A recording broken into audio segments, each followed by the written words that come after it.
exactly how I'm feeling. I just stood here in this Los Angeles County and witnessed the worst miscarriage of justice that this world has ever seen. This is what Tory Lanez's father said before his son was sentenced to prison after the mind-boggling controversy with Megan Thee Stallion. And guess what? The case is still talked about to this day. Like many rappers, Tory was all kinds of mad after he lost the trial, but this was nothing compared to the other rappers who messed with the law. Join us as we look at rappers reacting to their prison sentences. Starting off with Jonathan Jamal Porter, also known as Blueface, who was arrested back in 2023 on an attempted charge. The 26-year-old rapper was involved in a shooting outside a Las Vegas strip club that took place on October 8, 2022. Porter was driving by the club when a man, identified as Kentavious Traylor, allegedly made a joke about him. This caused Blueface to fire his gun at him. Luckily, the bullet just grazed Traylor on his arm, but Porter wasn't going to walk out a free man after this altercation. But what was the joke that got the rapper so angry that he had to shoot a gun at Traylor? Well, reports say that Traylor simply commented about Blueface speaking with some females in a cheap vehicle. While the altercation was happening, Traylor tried to get in his truck, which looked like he was reaching for a gun. Porter and his men shot at him in an act of self-defense. The court gave the rapper a 24-month sentence with a maximum of 60 months for the crime. But before the trial, Porter faced 2 civil cases which were related to the alleged shooting. These cases were paused because he was in trouble for other criminal activity that happened during that time. He was arrested on a robbery charge the previous month for stealing a fan's phone at the Palms Casino. Apparently, a fan was recording him without his permission, and a female associate of Porter's struck the woman. As far as the case with the shooting goes, Traylor was not happy with the outcome. I know people who get more time for stealing bubblegum, honestly. I know people who do more time for stealing TVs than they do for shooting somebody. I'm just completely disappointed in all of this. I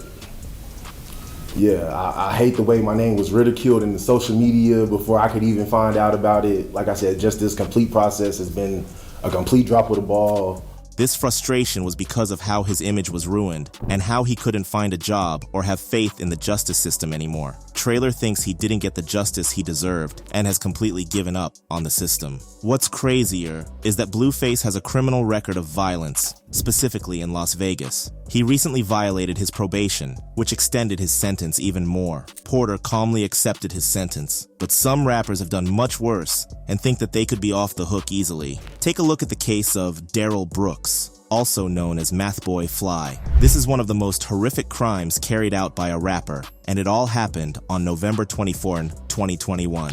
The 39-year-old drove a red 2010 Ford Escape SUV at 40 miles per hour through the annual Christmas parade in Waukesha, Wisconsin. The parade was live-streamed, and Brooks ignored the police trying to stop him. He ended up driving through dozens of people without a care in the world. A closer look at the rapper revealed that Mathboy Fly was never an innocent person to begin with. But before getting into the details of the criminal record, you might not be familiar with who Mathboy Fly is as a rapper. That's because his career never went the way he intended it to. The police figured out that the person who drove through the Christmas parade was Mathboy because the red SUV he was driving was the same one in his music video of a song called Half a Ticket. Now, according to Wisconsin court records, Brooks was convicted of possession, obstructing an officer, battery, and bail jumping. These convictions date back to 1999, and it looks like he never learned his lesson. Mathboy was arrested 3 weeks before the massacre in Waukesha for a domestic dispute at a gas station.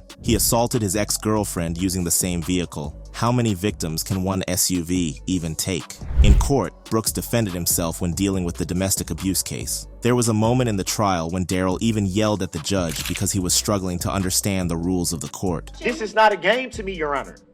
Nothing about this is a joke. That's what y'all don't understand. And it's unfair, and it's disrespectful to me that you think I would come in here purposely and treat this like a joke or a game. I never said it was a joke. What type of statement is that? Your life is not on the line. Mine is. This outburst was after Brooks kept interrupting and arguing with the judge. It was obvious that he was losing hope of winning the trial. After the records of the SUV and the massacre were matched with Brooks, he was arrested and charged with 5 counts of first-degree intentional homicide. But the legal trouble didn't end there. 77 additional charges were filed against the rapper for the attack. This included 61 of first-degree recklessly endangering safety with a firearm, 6 counts of hit and run involving people losing their lives, 2 counts of felony, bail jumping, and 2 counts of domestic abuse. During the trial, Judge Dero was very patient with the rapper who knew nothing about the law. He was escorted out of the courtroom several times for his unprofessional behavior. He would interrupt, glare, backtalk, and throw tantrums at the judge. Comments on the trial by people praised the judge for being so patient and professional with someone like Brooks. The trial went on till November 16, 2022, almost a year after the incident. Brooks was given a total of 6 life sentences without parole. 1 sentence was given for each of the deceased victims. 17.5 years were given on behalf of each one. The judge named every single victim who lost their lives due to Brooks's ambush. This is clearly someone with a demonstrated violent history and past. Someone who has absolutely no regard for anyone but himself. To say that he is a lifelong criminal, I think is accurate.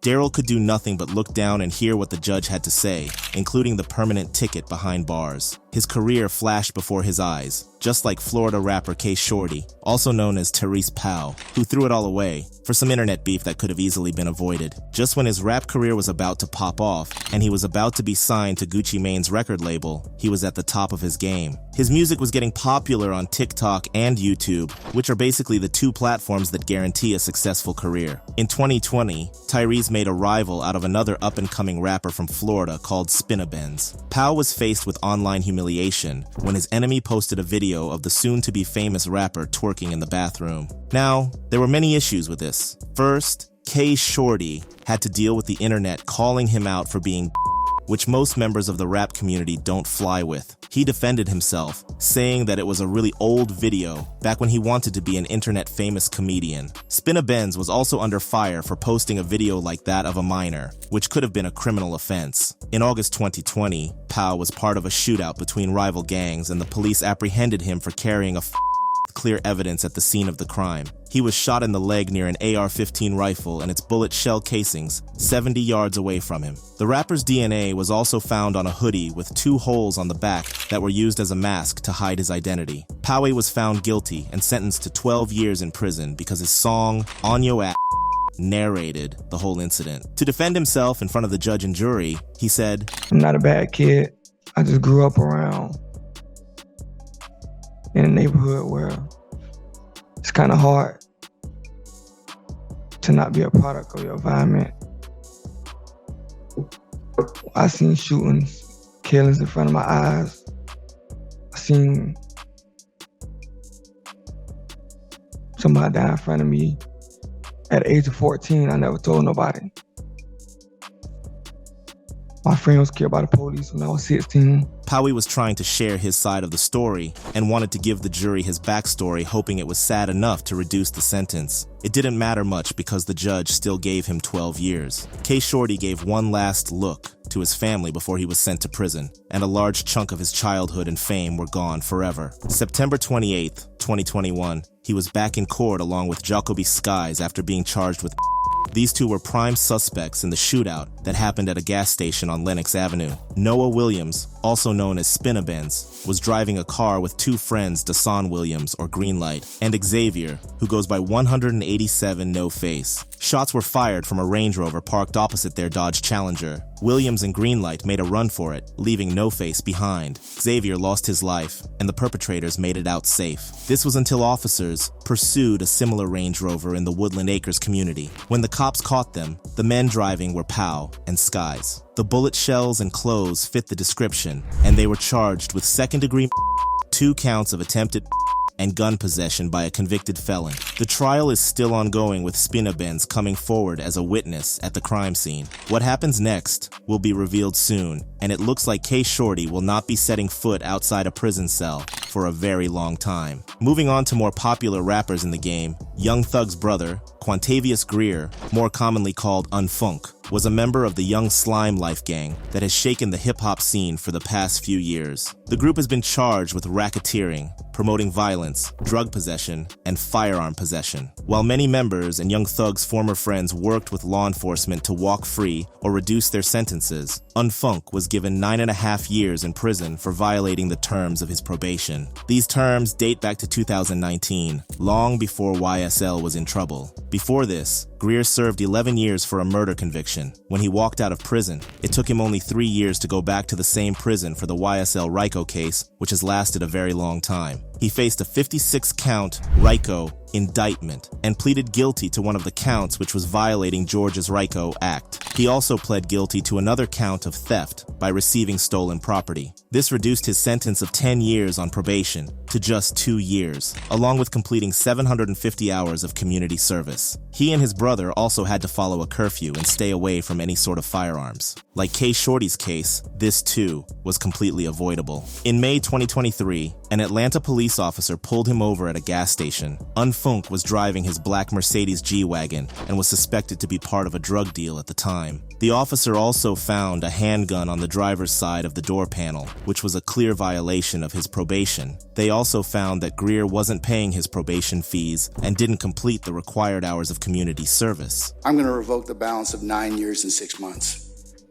And you will serve that in the Department of Corrections, is what the judge said. After showing clear frustration over Greer not following his probation terms, he emphasized how this could have easily been avoided and found him unfit for probation. The last shot of the rapper was a confused look as he talked to his attorney. It's going to be a long time till we see members of the YSL releasing music again. Just like Suge Knight will be out of the picture for what he did back in 2018. The owner of Death Row Records has had a long and controversial career in the 90s. Feuds with Sean Diddy Combs and trouble with the law had him going in and out of prison for years. The real conspiracy was when both Knight and Diddy, being rap moguls and the big dogs of the game, were accused of orchestrating the murders of Tupac Shakur and the Notorious B.I.G. But this wasn't the reason Suge was given a 28-year sentence in 2018. His conviction was for running over a Compton businessman, Terry Carter, because of some dispute. Suge was fighting Terry and Cleabone Sloan outside a burger stand in January 2015.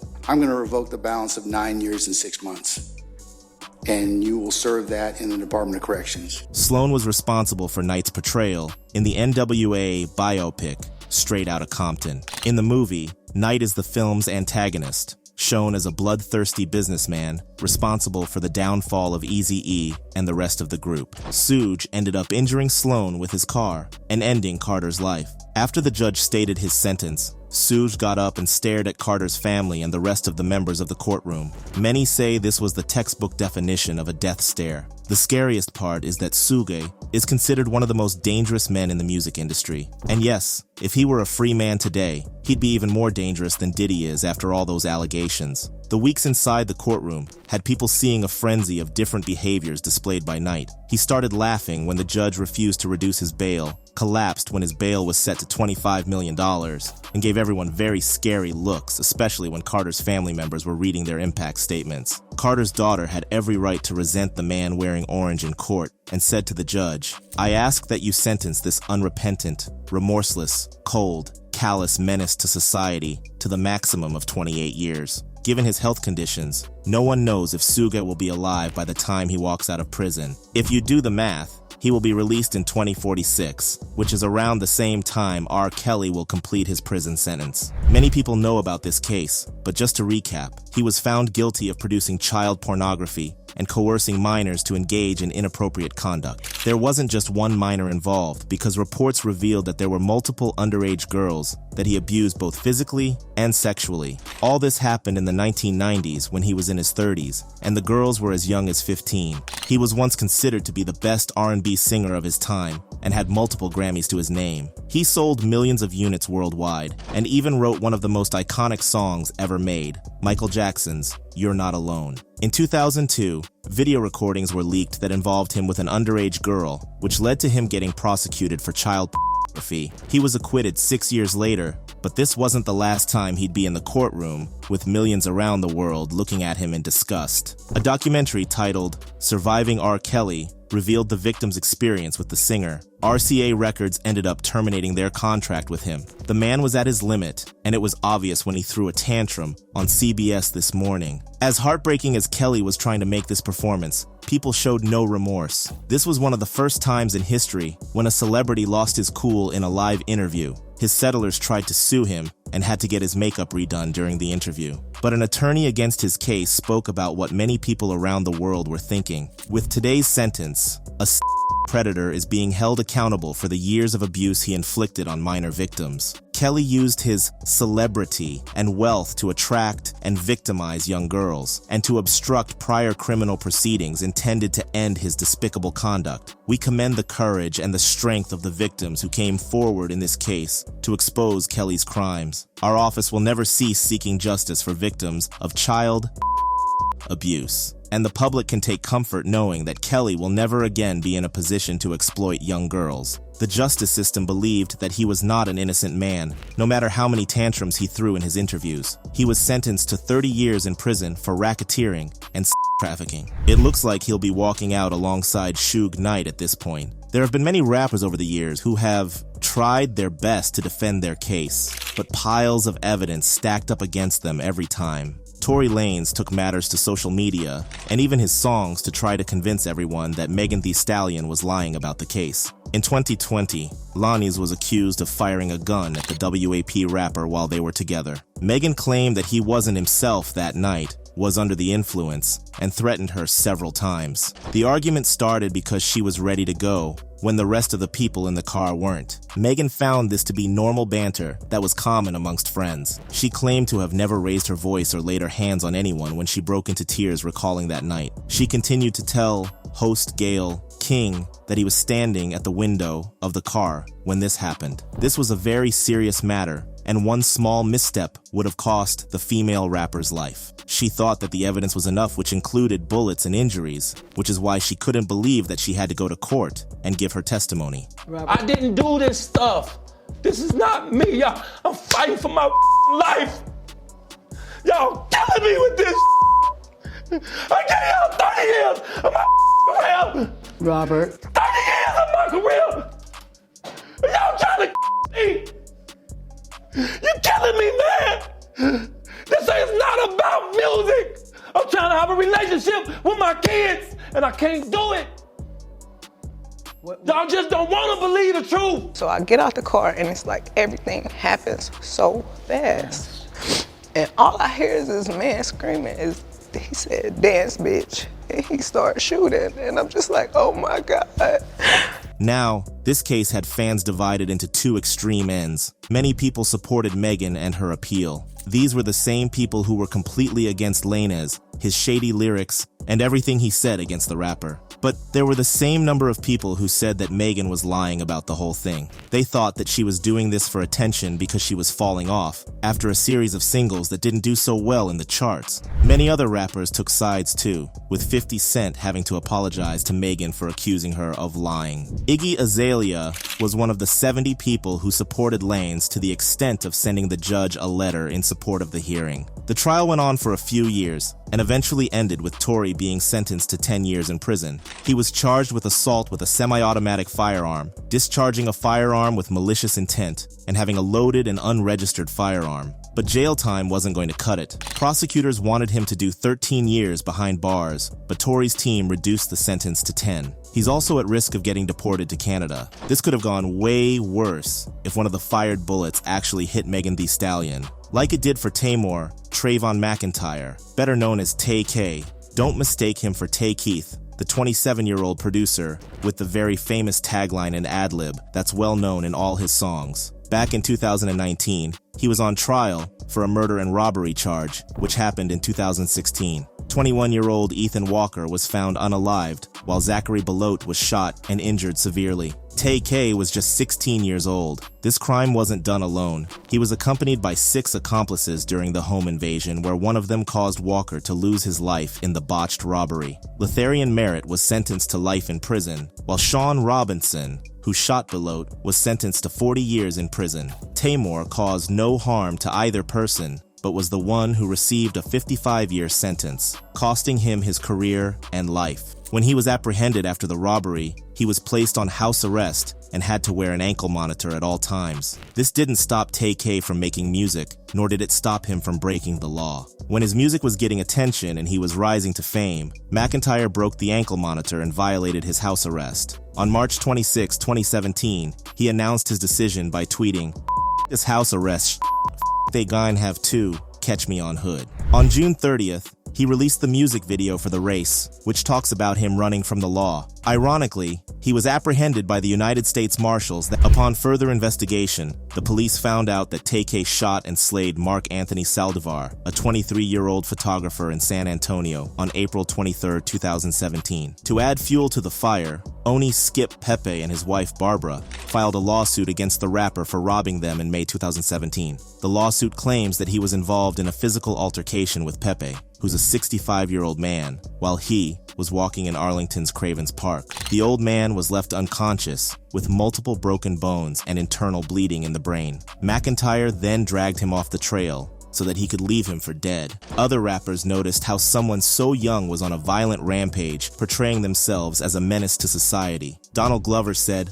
"Look at this kid. He's a baby. He never had a chance. Y'all are forgetting what rap is. Rap is, I don't care what you think in society, wagging your finger at me for calling women bitches, when, for you to have 2 cars, I have to live in the projects." Gambino described McIntyre as a young black kid in Texas with on him. He thinks he's definitely going to leave this world, and that it's very sad. When the judge announced his prison sentence of 55 years, he slowly rolled his head to the side. This was the reaction of a young man knowing his life was over before it even began. There are still many more trials to come in the future, like the ongoing case of Hakeem Robinson, known by his rap name, KSOO. He was charged with a murder that was committed in 2020 that was due to a gang war. The 2 victims were 23-year-old Charles McCormick, or Lil Buck, and Adrian Bibby Gaynor, who died in 2019 when he was just 16 years old. KSOO has been behind bars since September 2020, and his trial date is set for August 19, 2024. When he found out that he'd been charged with first-degree